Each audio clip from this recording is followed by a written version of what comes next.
Hello. Welcome Okay. back to the Brickanista Broadcast Network. And my Welcome in. apologies. You think I've been doing this for a long enough time that I would remember to hit the broadcast button, but I forgot. It's always the small things that. So all of pick you who up. are sitting in the chat, we thought we were talking to you, but clearly we weren't. So thank you, everybody, for your patience. And we're going to do a fast forward because we want to get into the builds. Yeah. I'm Naomi, the Brickanista. And I'm Remy. this is Remy So brick out of literacy. Virginia. And we have two special guests in the waiting room. And I'm so sorry, our guests, that we're going to have to go through this one more time because it never actually got broadcasted. So think of that as a dress rehearsal. Right. And we did this little dress rehearsal. So It's now, not going to be as good as the last 20 minutes. We'll do now the speed version of the introduction. And thank you, everybody in the chat. I know Vicarious Brickstress, Debo, and thank you for the anticipation catch-up types, because that was kind of a clue to us. Are you actually live or not? So sorry, my apologies. And thank you, Debo, Vicarious Brickstress, Brickjada, anybody who's watching. Well, if you're watching later, you didn't have to wait 20 minutes for us to know that we weren't live. Okay, so let me introduce you, my dear friends. So first of all, Sian Farr. Hello. Hello. Hi. How's it going? I know Sian from Toastmasters. And Kia ora, my friend. And we're going to do the fast version of your intro. And so Sian and I know each other through Toastmasters. And she actually has been living in New Zealand a long time, but she's originally from the UK. And she is in IT in the health sector. And that's how she knows our other guest, who, as I mentioned in my quick video, is Rebekah Roos. Rebekah, she is the wife of Jake Roos, who happens to be one of the contestants in Lego Masters New Zealand.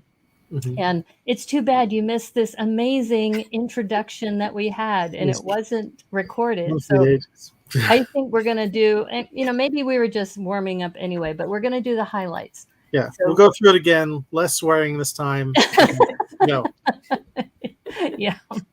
So let's just say that Sian and Rebekah work together. And I had mentioned to Sian, you saw Kath Cherry last week, who was our special guest. And it was great because she provided some New Zealand commentary during our review. And so this is why I've been inviting my New Zealand friends, just so that it's not just the perspective from an American, from both Remy and I as being Americans, that we can actually get the cultural aspects. And so when I was talking to Sian about this through email, she said, well, I work with Rebekah. Maybe Rebekah might want to be on the show. So welcome, both of you. And what we were talking about earlier, and I apologize because this was actually a really, really nice discussion, is that Rebekah is from Nelson. And Nelson has this beautiful area called Kahurangi National Park. And I hope to get there someday. And we also had a funny discussion about tramping. So let's talk about that, because that was really funny. So you mentioned that you met Jake in a tramping club. So, and I remember Remy was like, excuse me, can you explain that? So that's probably a good part, but we could talk about how you met in a tramping club in New Zealand. So in New Zealand we call hiking tramping. I'm not sure why, but our mountains are pretty rugged, and you're often tramping through mud, and our forest we call bush. So that, I don't know, that might be why we call it tramping. But Jake and I met through a Otago University tramping club in Dunedin. And Dunedin was also represented in the first episode.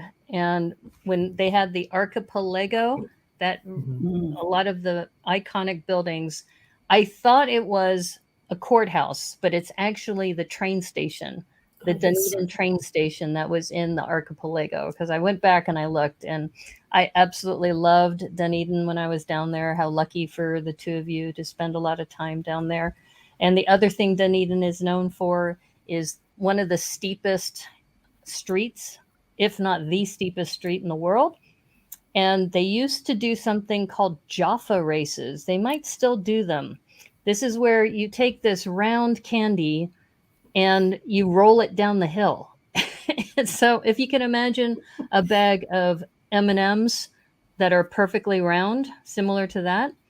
So for anybody in the United States. And when I was in Dunedin, even though the races weren't going on, I took a bag of Jaffas with me. I tramped up that hill and I found a couple Australians and we did a short Jaffa race. We just started just rolling them down the hill. So I have very fond memories of Dunedin. That's awesome. And you had mentioned in an email to us that Jake was building in the UK when you lived there because your kids were young, and that you had this wonderful mock, or he had this wonderful mock that he took to his first show. And this is where Remy was showing this wonderful mock when we realized that we weren't on the air. So why don't we show that mock, Remy? Look at this. Well, at least they didn't see double Remy when we had that going. Yeah, on. the first time I tried to share it, it destroyed my computer. I had to restart. That's okay. But yeah, tell us about this amazing building here. Yeah, so we lived, as you can see, on Gold Street in Saffron Walden, which is a market town between London and Cambridge. And you can see there's 6 cottages, and we had a communal garden, so it was quite unique. In summer people would come out and eat their meals and be like, oh, what are you having for dinner? And but yeah, we lived here when our children were very young, and this is the one model I won't let Jake take apart because it just brings back so many memories, and it's such a so accurate to the original buildings. Yeah. What year did he build this? I'm thinking around, I don't know if it says on the wee note, but probably around 2014, maybe. Oh, not that long ago. Does it say? Oh, look, we got a close-up of the title card. No. So yeah, this was one of the first brick shows that he exhibited at as well. So he was just starting to get into that, and yeah. And we asked very good before we knew we were not on the air. Jake is known to motorize a lot of things on the show, and we asked if anything was motorized on this. And at the time, this was his very first one, so he didn't motorize anything, right? That's right. Yeah. So this was just a static one. Although you can take the roofs of the main building and look into the attic. You can. There's a few skis and things that people would keep in their attic. So it really is attic space. Yeah. And also, that above the blue house that you've just zoomed into, our neighbours, they actually have a way of getting up onto that wee balcony. They've got a wee ladder, and sometimes we could go and stand up there. So it's quite a unique wee house. He has such that was a spiral staircase there, and the little park, and people with their washing out on drying. I think those are my cloth nappies on the line. Are you both in this build somewhere? Is this you all? Probably. I think my daughter is in the front of the apple tree with the neighbour's daughter, Katie, who's about 6 years older than Holly, and she often played with Holly. And I suspect I'm somewhere in the background. Yeah, it looks like there's a few more people kind of out of front. Yeah. So we would often, eat dinner together in the back garden.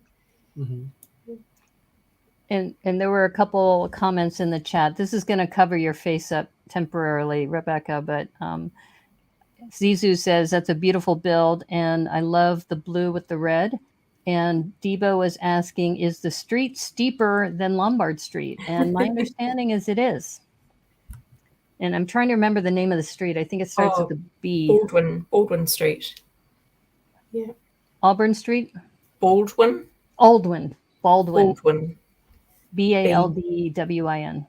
Yeah. Yes. Mhm. And bring a bag of Jaffas with you to the top and roll a few down for the Jaffa races.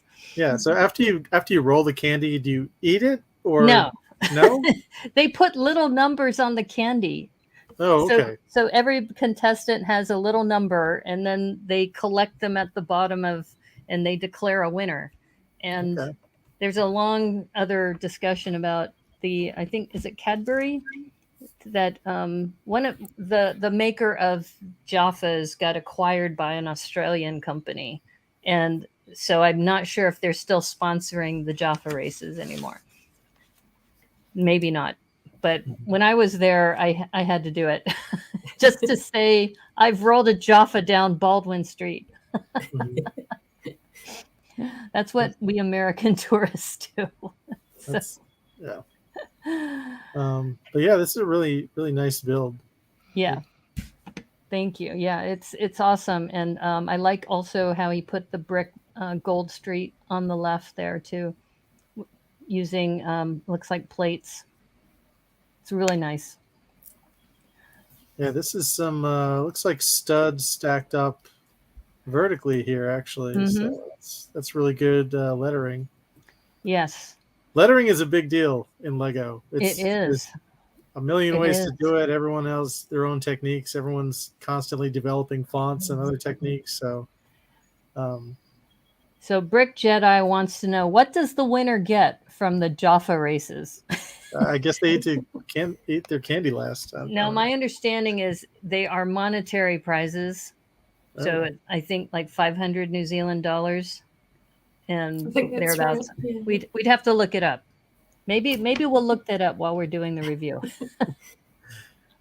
And also if the Jaffa races are even still going on. I was there I think the last time, I'm going to say 2015 was when I was there, and I also visited the Dunedin yellow-eyed penguin colony that's down there. Oh, so Mayo Hosco is here. Finally able to catch my live stream. Okay. There you go. Hello. Welcome to the stream. Okay. So I think probably this is a good time we segue into the episode. now that we've burned up 30 minutes of our time. And just to forewarn the audience, I should have mentioned at the top of the hour that Chief Brick Geek was unable to make today's show, but he sends his regards. And then I need to leave right around in about 20 minutes or so, because I have a board meeting to go to. But Remy is in charge. and I don't have anything important to do. So we're probably going to have a mass exodus right around the same time. So we're going to get through this episode as quickly as we can. And my apologies again for wasting 20 minutes at the beginning. That's okay. But yeah, this was the cut in half challenge, and this was an elimination challenge. It was an elimination challenge, which is a bummer. Mm-hmm. But the good news is that in this series for New Zealand, they only had 6 teams. So the first 2 episodes, everybody was safe. And this is where we get to see the challenge. Yeah, and Amy and Adam won the advantage in the last one. So not only did they get to choose first, they got to pick what everyone would build with. So that was fun. Because they do this on every Lego Masters season, and some of the objects are definitely harder than others. And what's interesting is if you watch Between the Bricks, which is Dan Mulholland, he has a stream. And he interviewed the cast members, and everybody was surprised at what Amy and Adam chose. So we'll get to that in a second. Yeah, because and Debo likes a good cut in half build. Awesome. Lawnmower.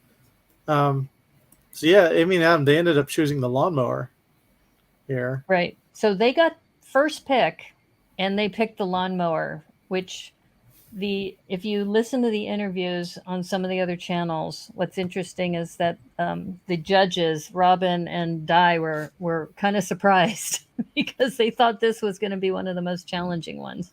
Yeah, well, no, I respect it. It's a flex. It's like, yeah, we're going to take the hardest one. You think it's a flex? Yeah, I think it's a flex. Oh, okay. Well, they also had to assign the others to other people.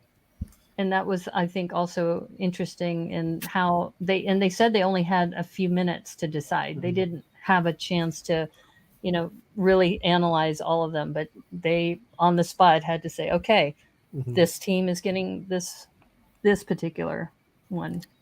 Yeah, so Jake and Glenn got the drum. You can see that in the background. Jono and Dan got the luggage. Who was it? Liam and Emily got the globe. Yes. And then Sarah and Emily got the barbecue grill. Mm-hmm. And Andrew and Georgie got this cut in half car. And this is the best shot I could get of it, unfortunately. Right.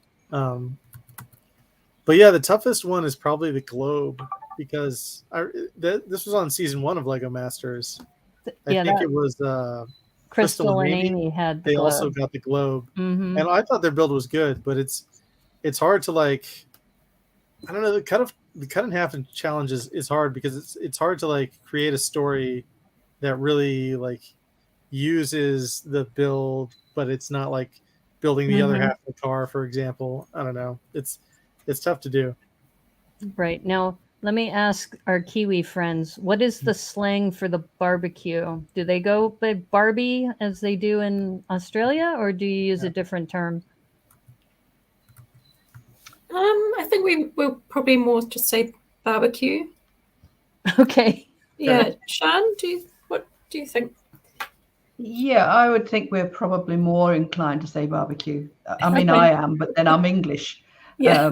And there's also that rivalry a little bit between New Zealand and Australia too. So sometimes we'll potentially avoid using terms which would be more Australian. We saw that last week with the kangaroo, that one. Yes. That whole rivalry and I was explaining about when you were talking about tramping. Now in Australia, all the insects and the snakes will kill you, but in New Zealand, nothing will kill you. So tramping is actually quite popular in New Zealand because you don't have to worry about dying when you're out there.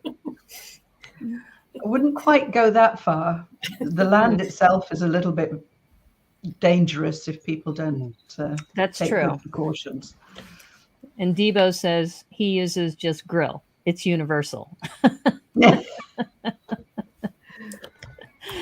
Okay. And thank you, Mayo Hosko, by the way, who said that he's heard about the channel for a while and from other people, and good to be here. Yes. Thank you, and We welcome. do, in fact, exist. Don't forget to like and subscribe to the stream if you haven't already. Okay. So yeah, those are builds, and okay. So now this episode had 2 subplots that I want to talk about real quick. Aside from the build, which they got 13 hours for. Oh, guest star. Yeah, afraid so. Aw. We have a cat in the room. Can I give it full screen? Aw. Who is this? This is Taylor. Oh. And he'd love anybody to death, given half a chance. So, we noticed that in this post-COVID world that the cats want attention. Oh, yes. Anytime there's a Zoom call or anytime the person is talking to the computer, that they want some attention. That's awesome. It's either you pick him up or he'll climb up my legs. And his claws are a little bit sharp. Oh, yeah. That's great. And so Mayo Hosko also says the dangerous animals in Australia are hundreds of miles away from the big cities. Okay. No? No. Nope. No, Yeah, they're so. Nope. yeah, I've Not the heard spiders. stories. Yeah. Yeah. So this subplot that you were talking about, Remy. Yeah, this subplot is just Di going up and startling Adam at random times while he's trying to build. So this is the first time And Adam's like, "How long have you been standing there?"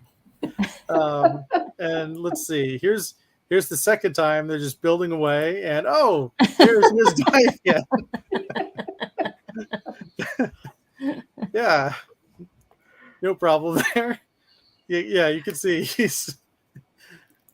Okay, and here's the third time. You can see it's like the shark swimming through the water, and neither of them are aware. And all of a sudden, boom, it's number 3. And then number 4 is Adam was looking at this really great gnome head that I think Amy made and handed it to him, and boom, there he is. That's number 4. And he commented how he was proud of him for not dropping it. Right. So Yeah. And I think too, if you go back to that face of the gnome, Amy has some amazing sculpting skills. Mm-hmm. I mean, look at all the detail around the eyes and the cheeks, and also just the beard also as well. Mm-hmm. Yeah, the shells for the really mustache. Creative how she's got the shells as that bushy moustache. Yeah. It really works. Yeah, she did an amazing job as sculpting that. And gnomes are actually not only popular here in Seattle, but apparently they're very popular in New Zealand too. The garden gnomes. Now, do you know why that might be, Sean? I think Rebekah is frozen. It looks like her computer may be frozen. Oh, darn. Internet goblins. We don't tend to have garden gnomes in the garden, I have to say. But yeah, they like the quirky, quirky type of creatures. So yes, there's probably quite a lot. Okay. And we've got people who look like that, actually. Oh, really? With the bushy beards and the hairy eyebrows. So and the hat and the the hat. Yeah. There's a huge Scandinavian community up here in Seattle. So there's lots of gnomes everywhere. I can find pretty much anything with a gnome. And Rebekah's back. Yes. You were frozen there for a moment. So this build, going back to your next screen, Remy, that Di just had a lot of fun just punking Adam during this show. Yeah, this was amazing. He got such a big reaction every time, and it was hilarious. But yeah. Okay. So now the second, kind of B plot to this episode was that the Di actually got replaced by a co-host, which was pretty fun. And this is Dan and Jono's kind of sketch pad. I just thought it was neat how they kind of laid out their color palette at times on their notes. Yeah, I like that idea. But yeah, Dan and Jono really struggled coming up with an idea for this luggage thing because building on a slope is very hard. It's much harder than it looks. And it was a massive surface and you had this like weird luggage. So they were really struggling. So they brought in Smudge. Yay. What we should probably mention that Dan has this therapy dog because he has post-traumatic stress. And so PTSD, he has this dog Smudge who is with him all the time. Yeah. So he had mentioned in an interview that he was having a hard time just concentrating, and he didn't think it would be that hard being away from his family. And in his case, his children, his wife, and his dog, especially. So they made special dispensation and they brought the dog in. And it was a great surprise because I think everybody in the audience and all the contestants were just really happy to see that. Yeah. Yeah, it was amazing. Now, let me ask Rebekah, from a contestant's wife's point of view, how long were they gone? Because they had to film. Did they film an entire 9 weeks, or did they film for 6 weeks? Or so yeah, they filmed for 6 weeks. So yeah, we knew that Jake would be away anywhere between 3 and 6 weeks. Right. Yeah. And So it was, I'm guessing they filmed in Wellington because of Weta Studios and all of the, or did they film in Auckland maybe? yeah. So they filmed in Auckland. Oh, they did. Okay. And I don't think any of the teams were Auckland based. So all of the teams came from either the South Island or the Lower North Island. Right. That's a good point. I hadn't thought about that too. And for those of you who don't know, Auckland is the capital, right? Or no? No, Wellington's the capital. Auckland is the biggest city. Auckland's the biggest city in the North Island, and Wellington is also in the North Island, and that's where the beehive is. Yes. Okay. But and that's why we have Kiwis on the show to set us straight. You don't know this stuff. Yeah. So yeah, that's good to know. But yeah, it was kind of amazing that he must have gone like a week without his dog. Yeah, you could tell he was struggling. And then as soon as the dog came in, you could tell Dan was crying because he was just so happy to have, there were tears of joy. And it was just wonderful and heartwarming for everybody to have Smudge in. And when we get to episode 5, there's a twist with Smudge too. Yeah. Yeah, so stay tuned when we get to episode 5 and talk about what happened to Smudge. The plot thickens. Yeah, it was very cute. I also like. Don't worry, it's not a bad thing. It was just a funny thing that happened, and Smudge was the center of attention for that. But yeah, they gave him the Lego Masters like scarf or something. Oh, I didn't notice that. Like yeah, I think that's what this is. Oh, that's cool. Didn't really. He was moving too fast. I couldn't get a clear picture of him, but or her. I think Smudge is a she, actually. Yeah. So does Smudge get eliminated? Smudge does not get eliminated. Smudge is just she's cheering the team on. Yeah. But stay tuned for episode 5. Yeah. Because there is some banter with regard to Smudge. Yeah. But yeah, anyway, let's talk about I'm curious builds. since Rebekah's here. Yeah. Were you able to communicate with Jake while he was filming? Like, were you able to have regular calls with him, or did they almost like sequester them like a jury? You cannot talk to anybody while you're filming. What was that experience like? We probably chatted every three days or so. I think they'd have 2 or 3 days of filming, and then they'd sometimes have 1 or 2 days off. So on the days he was filming, they were all pretty tired by the end of the day. Oh, so I imagine catch up on the rest days, but obviously he couldn't tell us much of what was happening. No, of course not. Yeah. But it's good that we were able to talk to him every few days. I would hope so. But the way they film it, they make it sound like in the US, it's like, and now we're bringing your family to come meet with you. And it's kind of like, did they put him in a room? I haven't seen you in 6 months. Right, exactly. See, this is why we're getting inside information, folks, from one of the contestants' wives. Okay, so let's talk about the octopus. Sorry, what were you saying, Sean?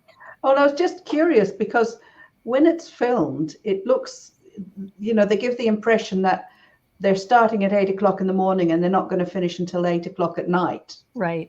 So it's like a one-day thing and they come to it. But obviously that's not how it's done at all. The way I've heard it said that is kind of politically correct is that the camera crew are unionized, so they can only work a certain number of hours. Yeah. So since the camera crew is unionized, you can kind of extrapolate from that the cast can only work during the hours of the union camera people. Yeah, it really depends on the TV laws in your country, on the labor laws. So, right. Yeah. So this was a 13-hour build. I don't think anyone really expected them to go like 13 hours straight building. But if they did, kudos to them. Anyway, here's the first build. This is Sarah and Emily's escaping octopus, and kind of the C plot in this episode was that it kept breaking. You know? Oh gosh, yes. Yeah, every time it like. Well, and they're known for nice round shapes.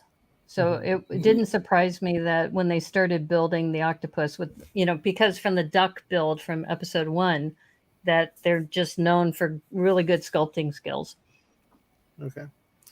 Before we get into it, Naomi, do you have to? Yeah, I was just going to say, I don't know about our guests, if they also need gracefully to leave or if they're going to hang around, but I'm just giving myself full screen real quick. So just want to thank everybody. If you're going to be at Bricks by the Bay, I'm flying over there tomorrow. Remy will be there too. Really looking forward. I'll have my Manaya with me because I travel with it. And yeah, and we're going to have a really great time. So if anybody is interested, go to Bricks by the Bay. And we're also doing the Brick Scouts also this month. So go to the Discord server and you'll learn more. So thank you, Rebekah. Thank you, Sean. Thank you, Remy, so much.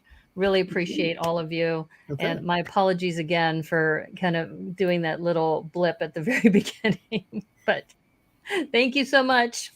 We'll talk soon. Yeah, see you, Naomi. Okay, bye. Yeah, so it's exciting. Naomi and I, it's just some of those people that you get to know during lockdown and have never met in person. So we'll meet for the first time, so that should be fun. Yeah. Do you all have other obligations you need to get to, or not yet? Okay. Taylor doing okay? Because that's the most important thing. Oh, okay. I think he's gone to sleep. All right. Well, let's get into this octopus here, the escaping octopus, and this was just they made it so massive, and it lit up, and it was just a wonderful creature in the end. And there's some ketchup or tomato sauce, as we call it. Yeah. Let's. There it is. We have these little tomato-shaped plastic bottles that we put tomato sauce in. So it's a little nod to that. Oh, so the bottle itself is actually like round, like a tomato. That's right. Yes. Yep. And the tomato sauce comes out the green spout at the top. Okay, that makes so much more sense. Yeah, because we just have it just looks like a bottle. It's boring. Yeah. But that's cool. But yeah, this octopus was a lot of fun. It has the tongs here. It has all the utensils. And it lit up too underneath. It's hard to tell from these still shots. But yeah, it was alive. It was interesting because for most of the show, you seemed to be watching it fall apart. Mm-hmm. And it wasn't really right until the end that you got the gist of what it was going to look like. Yeah. Yeah, it was just these kind of big sections. They kept breaking off like right at the joint here. So I'm really glad it all came together at the end. And here it is, like next to life size, next to everybody here. But yeah, they got the shaping on this head really, really well. They nailed this like right away, and then the tentacles all gave them trouble.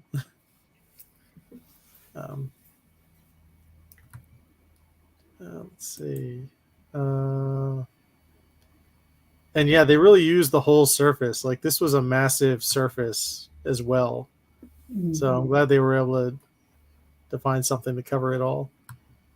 But yeah, final thoughts on this octopus, and then we'll move on to the next one.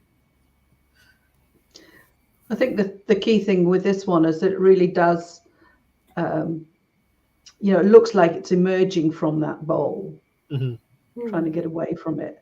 And it is all in scale. Mm-hmm. So it fits with the object as opposed to being dwarfed by it or vice versa. Yeah. Yeah, it was really good. Okay, now for the second octopus. Yeah, and this was Jake and Glenn's. This is the One Octopus Band. And there it is. let's see. I think gorgeous. Yeah, and the head turned like so it was playing the harmonica, and also the arm moved, so it was playing the guitar here. You could see the arm kind of slide up and down. But yeah, this was also a really good use of the drum.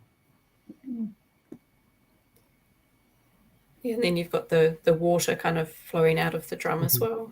Mm. Them sort of bursting out. Yeah. But yeah, Rebekah, any thoughts on this octopus? Did they talk about it afterward? Like this, how hard was it to get these mechanisms working? Do you know?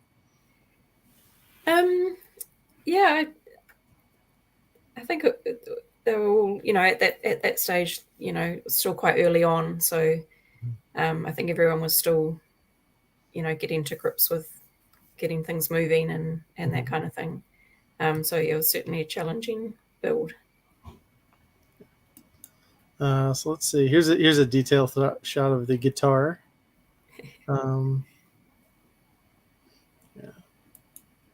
And they did comment that the octopus had the best dentist. So like the teeth were amazing. The teeth were perfect, which I thought that was a really fun detail. Let's see. Yeah, here's another picture of it in the back, and I think I have a shot of the water. Okay, here's the drum. Yeah, and you can see here's the tambourine and the kind of parade leader's baton. And yeah, okay, and here's the water. It's a good close-up of that. But yeah, a little smaller octopus, but they really did a lot with the mechanisms. And you can see where they used the whole drum here.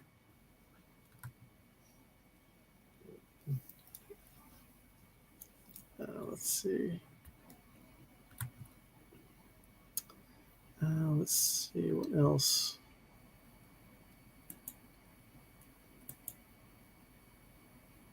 Yeah, it's kind of sometimes it's hard to because they only show it from one angle, so you can kind of see the drum in the background here. But yeah, those tentacles do look a little bit more manageable. Yeah. Is this hat like a reference to anything famous in New Zealand, or is it just kind of a general drum major's hat? It looks like something like in the marching bands would wear, perhaps. I'm not sure what they've put on it specifically, but yeah, it looks like a little feather coming out. Okay. All right. Yeah, so any final thoughts on this second octopus?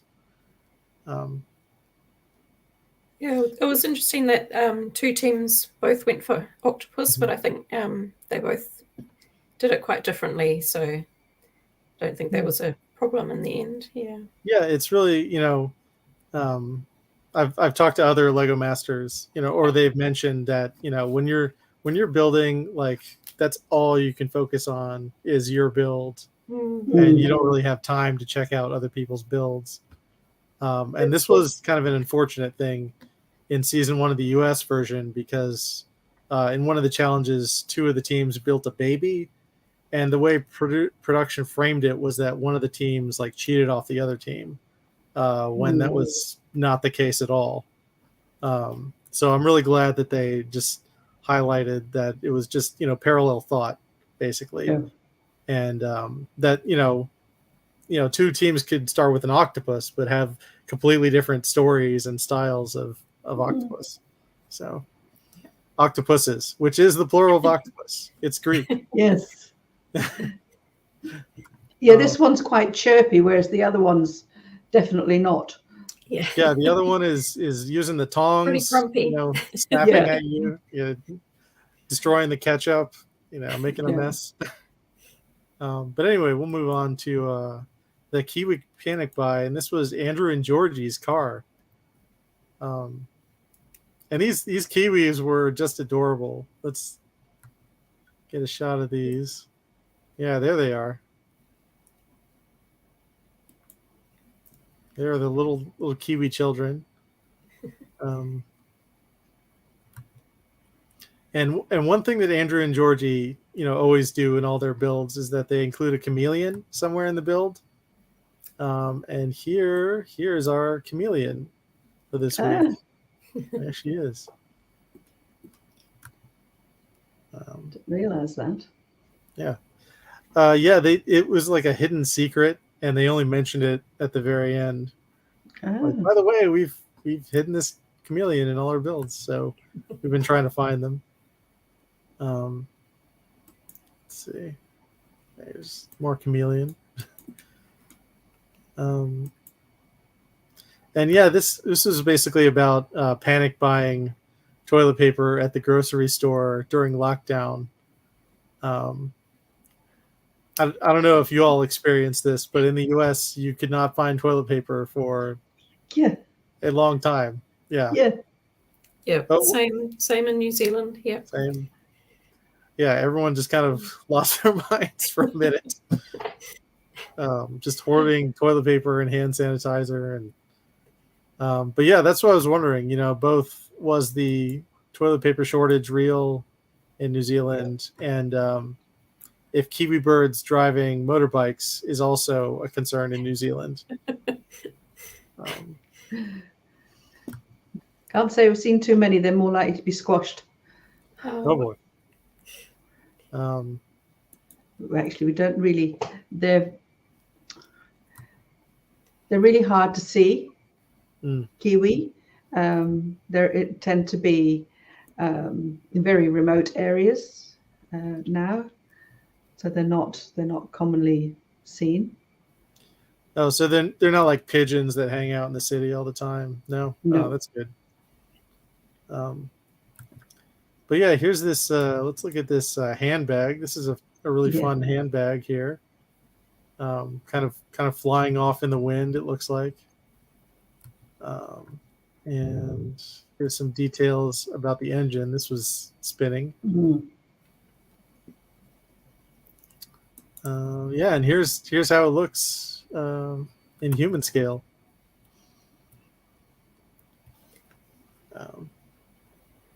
But yeah, we Kiwi. I think it was a really fun build, and I think all of us Kiwis can relate to lockdown and what that felt like, and yeah. Thankfully, that did not last forever. No, just sometimes feels like it. Yeah. Well, you all in New Zealand had a more. Did you have a national lockdown, or? Yeah. See, we didn't. We just did it state by state in the U.S., so it was like a big mess, and yeah. But yeah. Anyway, here's this build, and it was a pretty fun build, but like they said, just kind of built the other half of the car, so it wasn't as successful as some of the other builds. But that's okay. We still enjoyed it a lot. Like these things are just too cute. So let's see next. Okay, yeah, next is Amy and Adam's Attack of the Insects. This is the lawnmower. Yes. Here we have our lawnmower and our gnome. Yeah, so the story with this one is that the insects and the gnome have teamed up to destroy this lawnmower. Let's see. And let's get this. Yeah, so these ants are pushing this the blade so it can't move. And these they didn't call them ladybugs in the episode. Are these what are these insects called in New Zealand? Ladybirds. Ladybirds. Ladybirds? Yeah. Oh, okay. That's interesting. Yeah, I don't know why we call them ladybugs instead. But But yeah, it's the same thing, and I love these like teacup Yes. things for eyes here. They're carrying off the gears of the lawnmower. Oh, the time restriction, Zissou wants to know. They had 13 hours for this build.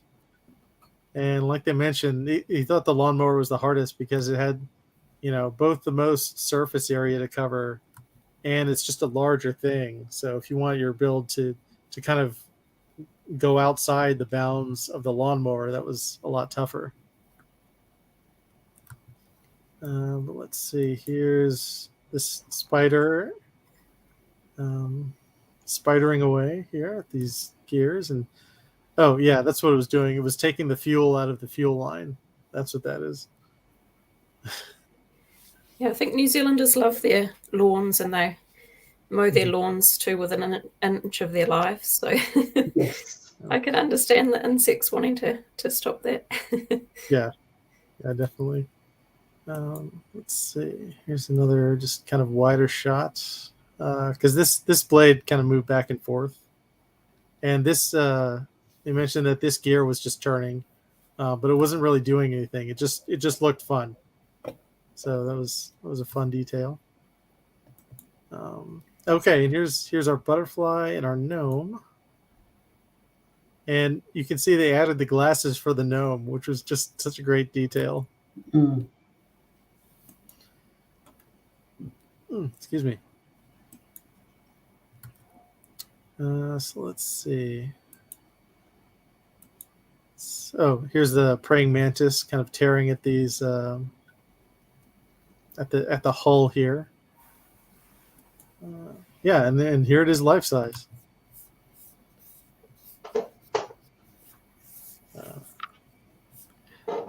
So yeah, we talked about gnome culture a little bit. Yes. I can't remember if that was cut out of the discussion or not, but yeah, we like our lawn gnomes. We don't necessarily put them in the garden either. We just put them on the porch or whatever.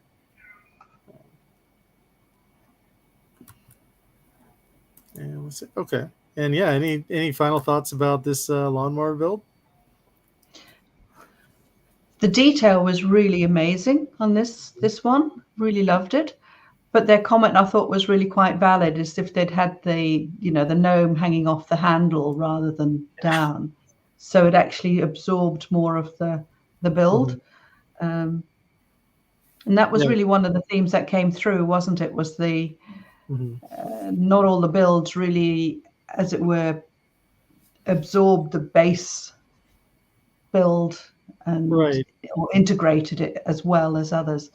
And that's it's tough to do, and especially with Andrew and Georgie's build, I don't know what I would have done with that build, because it's half a car. Like I don't know what else I would have done with that besides build another half. Your mindset's already into car or something. Yeah.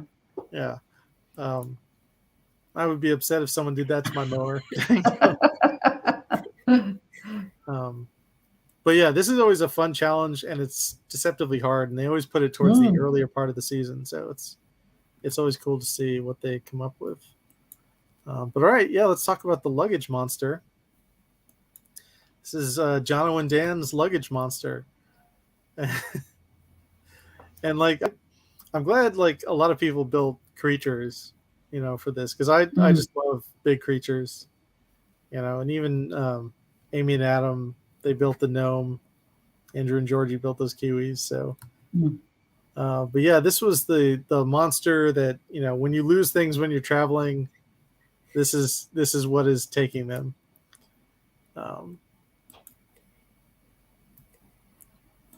So yeah, here's a couple of shots of this monster, and I love the brick separators for the eyebrows here. Yeah. It's always fun when someone uses brick separators. Let's see. Yeah, I love the colors in this build. Yeah, the color palette was really fun.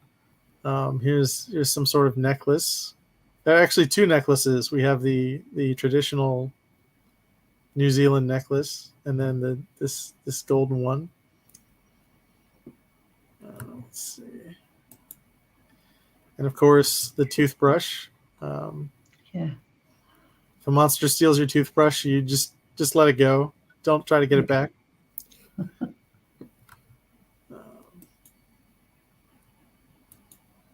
And this is a pair of underwear. Y fronts. What is the Do you term? have Y fronts in the States? White fronts? Y fronts. Y fronts. Y No, as in a Y. oh, as in Y, as in the letter Y. Yeah. I think he also referred to it as a jock strap, so that may be what we call it Yeah. here. But yeah, we definitely have them here. Okay, so now if I go to New Zealand and I see a Y front, I'll know what that means. But yeah, that's definitely what it looks like. And yeah, they were also commenting on how well they integrated it to the luggage. So here's kind of a shot of that here. Here's our iPad with all our apps. Not sure what this Dynamite app is, but again, could be just a New Zealand thing. But no, it's Yeah. I do like the way they did all the app icons. Let's see. And yeah, here's how it looks in human scale. They didn't give us this shot for all the builds, but you know, when they did, I tried to get it. But yeah, for losing, I think they mentioned they lost about 3 hours with this build. Yeah. So it was really, really impressive what they did. The limitation was that they didn't do any mechanics, did they? Had no moving parts. Right. Which Yeah. is No the one thing they mechanics. didn't manage to do. Mm-hmm. But they did integrate it really beautifully. Yeah. Like, honestly, I'm not sure what mechanic they would have integrated into this. Maybe the jaws opening and closing. Yeah. Maybe something like that. Cleaning his teeth or something. Yeah. Oh man, if they had made the monster brush its teeth, you're right. That would have been amazing. Let's see. Do I have any more of this? No, that's it. All right. So now, yeah. Any last thoughts on our luggage monster here? I think it's something we can all relate to. Yes. Losing luggage. Yeah. Yeah. Like I bought a new set of luggage. The first time I used it, when I got to my destination, there was a massive rip in the back of it. Oh. And I didn't lose anything, but I was like, really? Come on. So we once flew out of Heathrow Airport with the Ghostbusters set to bring back to New Zealand. Ooh. And the people on the counter actually were so concerned that they didn't put it on the luggage belt. They took it to the plane for us, which we thought was really lovely. Oh, that is really good. Yeah, we were impressed. Yeah, that is. I'm about to get on a plane here in America, and I'm gonna have to pack some of my Lego in my suitcase, and I'm worried that someone's just gonna run off with it. You know, I'm worried about the opposite problem. So we'll see what happens. Yeah, but that's lovely that they did that. Yeah, thanks, Devo. Beware the luggage monster. It'll be fine, I'm sure. But all right, I think this is our last build of the evening, the Sky High Adventure. Liam and Emily's Earth pirate ship. Yeah, and this was just like a really gorgeous build. Yeah. Oh, Mairead, Mairead's going to help me with my luggage. That's very generous of you. I appreciate it. But yeah, this is a really cool ship. You can see the wave. Yeah, these the wave / cloud details.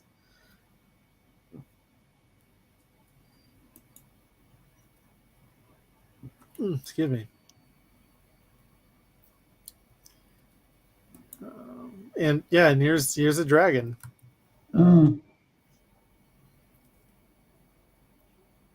this dragon is just doing dragon things, I guess. Yes. They had a lot of problems with the dragon when they were first building it because it kept sort of going splat, didn't it? So they've obviously putting it actually like that and intruding onto the boat worked much better. Yeah, for some reason the wings kept falling off. But yeah, it's hard when you're building wings out of Lego. They get really heavy very quickly, so you have to watch that. But yeah, here it is human scale, and this thing, it just looks magnificent, even though the mast down here is kind of falling off. The dragon has eaten it.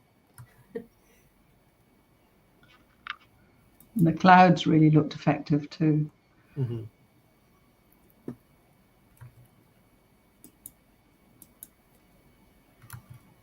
Let's see. Sorry, 1 second. Oh, okay, and that's actually the last picture I have of this. Yeah, so that is all our builds. Did you all have a favorite one, or did you agree with the winner? So yeah, spoiler alert in the chat. If you haven't seen the episode, stop now. But the top 2 teams were Jake and Glenn's drum and Sarah and Emily's barbecue octopus. So it was an octopus sweep. It was on Lego Masters Australia or New Zealand, sorry. And yeah, Sarah and Emily ended up winning for their barbecue octopus.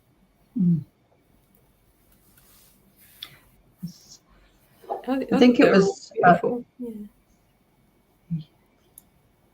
You can watch it legally, Mairead. It's fine. You can obtain it somehow. Just send me. We'll talk this weekend. We'll hook you up. But yeah, that's what's unfortunate. I've talked about this before. We've talked about it on the show that we wish we had just a Lego Masters international streaming service, so we could watch all the different versions no matter what country we're in. I wish they would put that together, but they have not, unfortunately. Yes. But yeah, final thoughts on the builds, the winners. I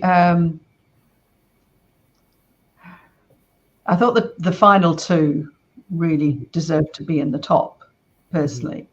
But I loved the detail and some of the, the imagination, some of the others.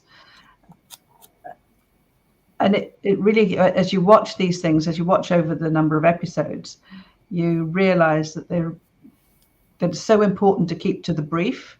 Mm-hmm. And that in the end, often the difference between winning and not winning is how close were you to the brief. Mm-hmm. All other things being equal in terms of the quality and the creativity of the and I think that was really interesting to see. You have to start thinking in terms of what are they actually after as the judges. Yeah, this and sorry, go ahead, Rebekah. Oh, I'm probably a little bit biased, but I thought that they were all amazing builds, and it must have been really hard to separate them out. But I love Emily and Liam's one. I think that's something you could have in your living room, and it just looks amazing. Yeah, like sticking to the brief, like you said, it's kind of tough with this globe, because I think if they make this like a spaceship and it's going from the Earth to the stars, maybe, like, I think that might be in the top 2. But it's hard to. I think that was my thought. Was I couldn't quite see what they would do differently, and it was there was one of those ones which is really quite awkward to work through. Yeah, I mean, I'm just astonished by their ability, all of the team's ability to come up with something so creative. Definitely. And it's just Mm-hmm. Yeah. Puts my little castles to shame. Well, it's with only 6 teams, like one of the strong builders is going to go home. So yeah, Liam and Emily were eliminated this build, and yeah, Zissou, Smudge is now the co-host. We can go back to Smudge. We can go back.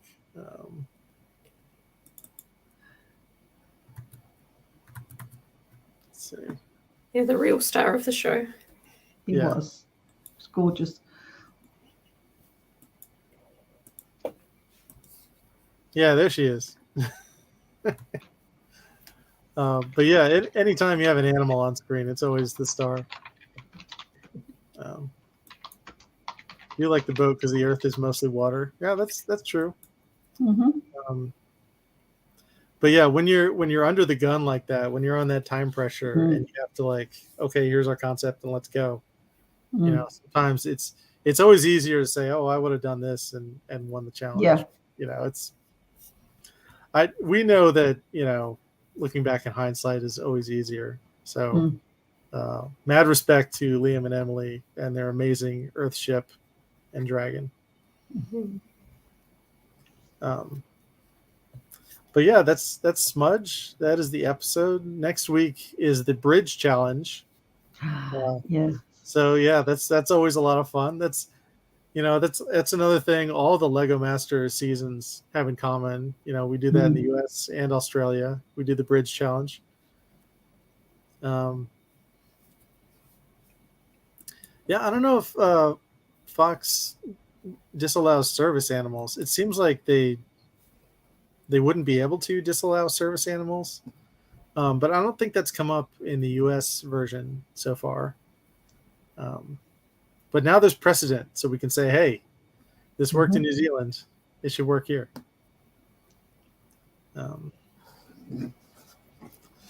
But yeah, that's our episode. I gotta say, as someone who, Naomi has a connection to New Zealand through her friends and her culture, but I don't have any connection to it. So it's been really great, learning about the country and the traditions, and all that. So thank you both very much for being on the show. Thank you. It's been. Do you have any final thoughts, final words? We'll keep watching because there's more great models coming up. Yeah. Yeah, definitely. Yeah. I think they all keep getting better and better as the series goes on. Yeah. Yes. Yeah. That's definitely true. Okay, so I'm going to say goodbye and put you all in the green room and do closing remarks because that's what Naomi does. Okay. Thank you. Thanks, yeah, Ruby. thank you so much for being here. And have a good night. Or day. Have a good rest of your day. Okay, so that was another great episode of Lego Masters Aotearoa. Thank you both. Thank you to everyone who stopped by and said hello. And it only does get better from here. So if you're going to Bricks by the Bay, I will see you then. And I'm still building. I have about 5 more hours left that I can build before I have to head to the airport. So we'll see how that works out. But until next time, stay safe and may the clutch be with you.